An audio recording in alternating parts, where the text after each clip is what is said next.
the word LIFT to 797979. Finally, a formula that boosts total testosterone. If your results with ageless male max are too intense, please decrease use. For your free bottle, text LIFT to 797979. Text LIFT to 797979.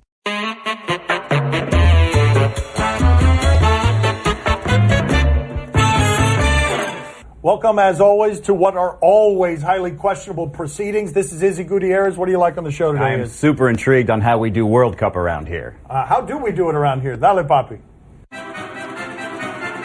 Did Phil Mickelson do anything wrong? I have dedicated my sports journalism career to finding the funny, sometimes to the desecration of that career. Sometimes you guys would like me to discard some of the other things I do because I am so interested in the funny at all times. This is a professional golf course. This is funny. It's rolling. Yeah, you're not allowed to do this in the cathedral. You can't do this. And so the reaction to that, him jogging slovenly toward a ball and not allowing it to roll off the green because the conditions were so bad, the reaction was hysterical. They were calling him a disgrace. They were calling for him to withdraw because he was treating it like a windmill clown putt-putt show. But I love that Phil Mickelson did this. Phil Mickelson has always been reckless. This continues to be him being reckless. His excuse left a little to be desired. His excuse was, I was taking advantage of the rules, taking the two-shot penalty and just going from there. Meanwhile, his playing partner said that's not exactly what he said to the officials. Here, if you are Phil Mickelson and in that moment you are actually saying to yourself, oh no, let me quick take advantage of this rule, just get this two-shot penalty and stop, then I think that's perfectly legitimate. I think that's the same thing as using the hack-a-shack strategy in the NBA. It ruins the game, but hey, it's part of the rules. But there's no way in heck he knew that that was the rule because A, nobody knew that that was the rule, and B, it's a subjective rule. You can be disqualified. There's no way he made that determination within that period of time. However, if it wasn't a bleep you moment, as he said, it's only the fans who took it that way. That's not true because in that moment, Dan, what is he saying when he hits that putt? He says, bleep this, I'm tired of this, and then hits it again. That's exactly what he's saying to golf fans, to golf, and to the rules. So in that sense, I understand the But fear. I hate that we're analyzing this so seriously. I like to dream of the hypothetical where he does that and it goes in the hole. Yes. All of a sudden, he has changed the way that golf is played, and it's more interesting that way. We should change the degree of difficulty. If you hit a rolling ball, it's worth more if you hit it well. Ring, ring, ring. Hello? Fred Hoiberg. Fred, wait a second, Fred. Stop yelling, man. Wait a second. I can hear you, man. I got bad ears. Yeah, what happened? You think that was pretty bad? That was a disgrace to golf and all the other sports? That they should be removed from the tournament and all future tournaments? That he should be banned from golf? That's right. Take all the money away from him, all the money that he's at home. But Fred, take it easy, buddy. Why don't you go back to basketball and enjoy your summer, will you? Come on, get out of here, Fred. Just hang up on him, Papi. Oh, man, that Fred was nasty Hoiberg, goal. the voice of reasons for all sports. Do you buy that the Lakers are afraid to make a deal for Kawhi because of his quad injury? Kawhi? Let's go. Let's roll it back. Let's go. Do you buy that the Lakers are afraid to make a deal for Kawhi because of his quad injury? His quad injury, although I understand why you would call it a Kawhi injury. He's been awfully quiet about his quad. They might trade him to the Sacramento Kings. Let's move on with this story as it relates to the Lakers, though. The Lakers have all of these options, and the question then becomes, Kawhi Leonard in questionable mind state with an injury, or Paul George. Obviously, LeBron is the top goal, but if you have to go to settling, you want the healthiest guys. And I don't know that healthy Paul George isn't better than whatever state Kawhi Leonard is in, because I don't know the state Kawhi Leonard is. Neither do you, and neither do the Lakers. There's no projecting what kind of state he is, either mentally or physically right now. Wait a minute. If he was going to be traded, he has to pass a physical anyway. So it doesn't really matter what the Lakers offer him. If he goes to the physical and says, no, you're not healthy enough, they get everything back. So this was supposed to be a Paul George and LeBron James and a Kawhi Leonard uniting in LA. And I think that's perfectly reasonable to do if you look at the mechanics of it. But the Lakers want to give up less and less. This is a leverage ploy. It's a leverage ploy that's flat out not going to work because Kawhi reportedly has listed one city as his destination. And in what scenarios of these have you seen guys get traded to a terrible situation? Even Kyrie Irving allowed that trade to Boston to happen, despite the fact it wasn't on his list of teams. And look, it turned out to be a great situation for him. So if Kawhi wants to go to LA, LA knows that he wants to go there. They're not doing this because of the injury. I want to know how much Magic Johnson actually knows. You guys know that this stuff doesn't happen with considerable planning. The leaking of Kawhi's I want out information came at a time as LeBron is entering free agency. You have to imagine that the Lakers are talking in some way around these guys to avoid tampering rules,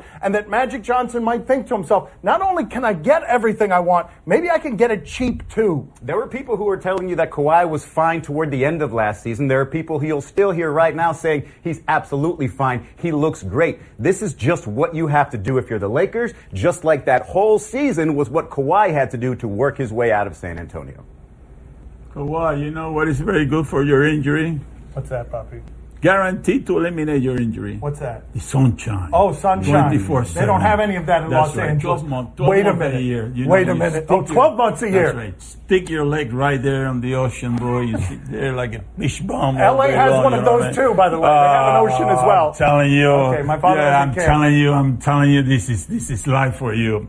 You will be alive again. You will come alive again. Come on down. Try these sunny beaches of South Beach.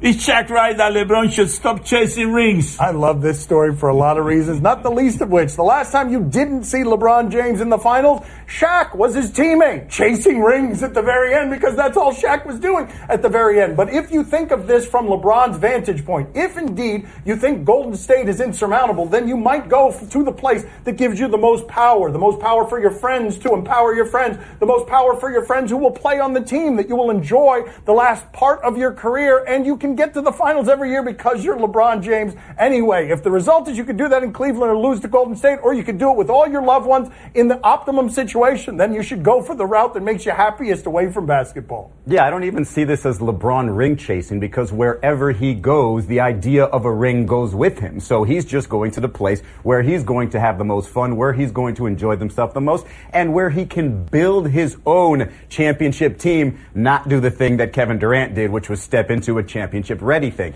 He did it in Cleveland when he got there. He did it in Miami. He did it in Cleveland again when he got there. And if he does it in LA now, it still looks entirely different. And really, if you listen to what Shaq is saying, did you really change your opinion of Shaq from his Miami years until the end? No, he was just ring chasing as if that would add to his legacy. We already had the definition of what we thought of Shaq and where we placed him in the all-time. And I think at this point, we kind of have that with LeBron. It doesn't matter if he has 6 rings or less. We know where we're placing him in the pantheon of greats, and it's probably right on top. Well, I can see LeBron chasing rings forever now with a soft cask, a sling, there you go. a neck brace, That's right, yes. a back support. There it is. And the grand finale, on a stretcher with IVs. That'd be a hell of a punchline. That's right. All of them. Chasing rings. But no excuses, though. No excuses. Loves that joke so much. Should Landon Donovan's ex-teammates be angry at him for supporting Mexico in the World Cup? Man, we are not in the World Cup, meaning the United States. Our greatest rival, such that it is, because we don't really have rivalries across sports with other countries, and especially not in this one, but this one is legitimate. Mexico throws urine at Landon Donovan when he's playing for the Americans and doing corner kicks, and now all of his teammates are mad because he's doing this. The tournament is here, USA fans. Our team may not be in Russia, but our neighbors to the south are. So join me and their proud sponsor, Wells Fargo, to cheer on our other team, Mexico. Now, there are a number of things that people are finding objectionable about this, but the one I'm finding objectionable is this guy is doing commercials for a $1 billion fraud company. He is not just doing a politics ad here on behalf of Mexico where he's showing his political leanings. He's advertising for someone who's been guilty of $1 billion in mortgage fraud. Yeah, I'd be a little bit more worried about if I was Wells Fargo than Landon Donovan and people not liking this. But look, this kind of like Phil Mickelson comes down to, do you believe this guy and his reasoning? Landon Donovan was saying it's more of a humanitarian thing. The way Mexicans are treated in this country, we should support them. We should embrace them with our country, not there. I grew up around Mexican Americans. I played for Mexican American fans. I played for Mexican fans in Mexico. There's nothing wrong with this. But I also see the other side, the Hercules Gomez or the Kobe Jones, who are saying, look, Don't tell me I hate Mexicans because I don't like El Tri. Like, just because that team and my experiences against them don't allow me to cheer for them does not make me xenophobic, does not make me racist in any sort of way. So I understand this. I don't believe, Landon Donovan, 100% that there wasn't a little bit of sour grapes toward U.S. soccer, and maybe Jurgen Klinsmann, of course, who's no longer with U.S. soccer, but U.S. soccer for keeping him off that last World Cup team. And that's what his teammates are looking at as well. So I can understand both sides of this, especially the sides of the people that are angry, but I don't necessarily believe Landon Donovan's side. Izzy is very good at seeing both sides. I will remind you that Landon Donovan took money from Wells Fargo to support a group of fans that throw urine at him when he does corner kicks. Do you think this could be Tom Brady's last year with the Patriots? Tom Brady sat down with Oprah. He was revealing in some forms. This was not revealing, though. He has been wrestling with retirement. His wife is giving him pressure to retire for a while. Listen to what he says here. I think about it more now than I used to. Yeah. I think now I'm seeing that there's definitely an end coming sooner rather than later. Mm-hmm. What does that end look like? Is that 43? Is it 45? Yeah. Is it? As long as I'm still loving it. As long as you're loving it, you're going to do it. Yes. Yeah, as long as I'm loving the training and the preparation and willing to make the commitment. It sounds to me like as long as Bill Belichick is willing to let him train with Alex Guerrero, I'll do whatever it takes here. But I don't really think there was a lot to that. It was a lot of vagueness. It was Oprah really trying to get to the heart of the situation. But really, he was just saying what he's always been saying. But I do believe that once it starts to creep in, once you start talking about, oh, I'm hearing it or I believe it or I'm thinking about it more than before, it's going to continue to creep in. All it's going to take is 2 bad games in a row or maybe even 2 or 3 bad practices in a row to say, hey, I don't need this. A little bit like LeBron, he can say, my legacy is set. I don't need to deal with this anymore. Here's the part, though, that makes me curious about where the end date actually is somewhere in his mind. Ray Lewis said famously, you pay me for Monday through Saturday. Sundays you get for free. I don't doubt for a second that Tom Brady will never get tired of Sundays, but he doesn't seem to be tired of all the droning preparation that has to be done before Sundays either. That's how you play into your mid-40s, whether people think you can or not, whether you have a doctor who's not a doctor or not. You still care about the details on Tuesday when you're in August. And while he might be on the French Riviera throwing passes to race car drivers, he still cares about the details when he's training. I don't think so. You know what the real reason is that he's thinking about? What's that, Papi? He misses Danny Amendola. That's it. After all these years, that was he says in the hole. Now, Julian is in trouble, 4 or 5 days, now suspension. Gronkowski is saying about maybe he's not sure whether he's going to be back. So the whole thing is falling apart, around him. So he doesn't want any part of the Patriots organization anymore. That's my take on that. Man, that was a serious. Are you going to go to your pocket to summon Danny Amendola? Danny. Oh, there it is. That's okay. right. That's it's it. a joke. Yeah. It's just a weird comment. Coming up next on Highly Questionable. Izzy is a master flag football player. Well. Oh! I just saved hundreds of dollars by switching to Geico. I feel like a whole new person. Disclaimer, you will not become a whole new person. This is impossible. You might be able to join a gym or diet program, buy a new wardrobe, get hair implants, but your DNA and physical form will remain the same. Geico waives any and all liability if you attempt to become a new person, except a cyborg. If you choose to become a half-human, half-cybernetic organism with lasers for eyes, the Geico legal team would be cool with that, because, quote, laser eyes are pretty sweet. Pew, pew, pew, end quote. Geico. 15 minutes could save you 15% or more. Play the game that has a deft touch of the ball. Do you question? I've seen it. You give us topics and events, we question them. Jumpers. Do you question whether Nick Swisher should have been this happy? Nick Swisher was a swashbuckling Yankee. He is 37 years old. He is retired now. He plays in old-timers games with a lot of enthusiasm. Here he is before the game this weekend. I mean, come on. What? Look where I'm at. Oh, talk about bringing back the good days, baby. Woo! I have to ask you this. More pressure taking a swing in the old-timers game today or more pressure in one of your final major league games? No. The major league games were easy. This is nerve-wracking, man. Like, I'm not going to lie. I was in the locker room with all the guys, and I'm like, man, I am so nervous. What the hell? All right, let's check in with the game now. This guy was a New York Yankee. He played on championship teams. What do we have here? They always do that scouting report. We did say the Bombers were Get loaded. out. Swisher out to right, towering. Get out! Yes! I'm pretty sure he did that in a World Series without being that excited. How is that possible? I mean, I have a couple issues with this. When you look like a 35-year-old, swing the bat like a 25-year-old, and speak like a 15-year-old, you should not be in an old-timers game. Oh, we're not done with the effervescence that is Nick Swisher. Nope. Look at him getting the adulation when he takes his rightful spot amid the glory. It's like the greatest moment of his career. LeBron hasn't even done something like that. I couldn't believe that. You only dream about stuff like this. I've never dreamt about an old-timers game in my life. He doesn't dream about old-timers games, and he's the oldest of old-timers. Do you know who didn't show for that game? Who's that? Derek Jeter. You know what I mean? He was so ashamed to show up there in New York, because all the fans were going to boo him, He's so cheap. He wanted the Yankees to pick up all the expenses for him. You know what I mean? I'm telling you something. He says he's losing money with the Marlins. Can you believe that? Nobody believes this guy anymore, He's got a whole routine on Jeter these days. All you got to do is open the door. He runs right through it. Derek Jeter, not whatever it is that you heard. Do you question which one-handed catch was more impressive? Okay, we've got two one-handed catches. One of them is by a Calgary Stampeder. That'll be second on our list. First on our list is a 9-year-old from New York. What do we have here? Izzy is a master flag football player. Well. Oh, and he's got Odell hair, too. Oh, that's pretty good. That's also offensive pass interference, but that's all right. There's bad referees in flag football games. I know that for a fact. Let's check in with the Calgary Stampeders. Get back on target. First down, pressure is on. That is not Johnny Manziel. He was on the bench throughout the game.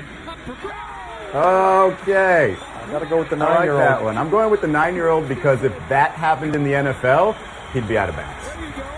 You guys do realize that the evolution of this position will have everyone doing this in 10 years, right? Yes. And they all have Odell Beckham hair. That wasn't the best play from the CFL this weekend. This is the one. You had a better one than that That's one? Right. Oh, yeah, my father enjoys this one. Streaking. Hold on, wait for it. He caught an L right there with both hands. That guy spoiled all the fun. Highly questionable is broadcast from the Clevelander Hotel on beautiful South Beach, Miami. Time to play the game that has a demonic laugh. See? Wow, that was a really good demonic laugh. Tell us what to watch on television. We'll tell you if we're intrigued. On AT&T Pittsburgh, Brewers and Pirates. I'm a fan of Craig Counsell. He's doing a nice job with that team. But one of their relievers is Adrian Hauser. He's making his 5th appearance in this game that we're about to show you. 5th Major League appearance. He was starting in the minor leagues for the Brewers. Everything's fine right now. He's warming up. What just happened there? Oh, no. Is he nervous? Is he nervous because he's got to face this guy? Oh, there goes all the Red Bull. Oh. Okay. Yeah, we've seen that before. You don't often see that, but you know when you do see it? Day game after a Saturday night sometimes you see it. David Wells threw a perfect game that way. Oh, he almost pitched while throwing up. Oh, timeout. We got a vomit situation. More vomit. Hauser's not feeling well again. Is he going to do it again? Hauser's not feeling well, the announcer says helpfully. I believe his own manager said there wasn't a lot of food coming out, so it might serve your theory as to late night liquid diet.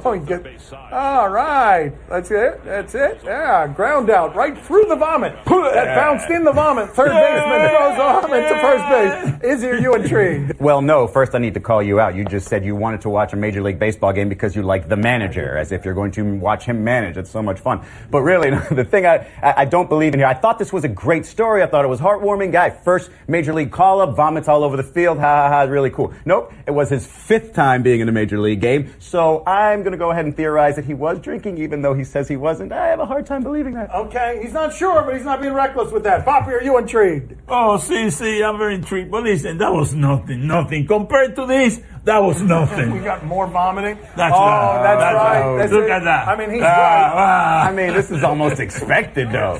I want you guys to imagine Hauser winding up and doing this. All right, here's the windup and the pitch. There it is. I mean, that's got to be why they set up those towels in front of him, right? They anticipated this. On ABC, The Proposal. Oh, Papi, we got a new dating game. Wow. ABC, look, my father wants to get in the dating game. 51 years married. No more dating games for him. Let's see what we've got here. From the producers of The Bachelor. I'm here looking for that genuine, unbreakable bond. A love story in 1 hour. This is The Proposal.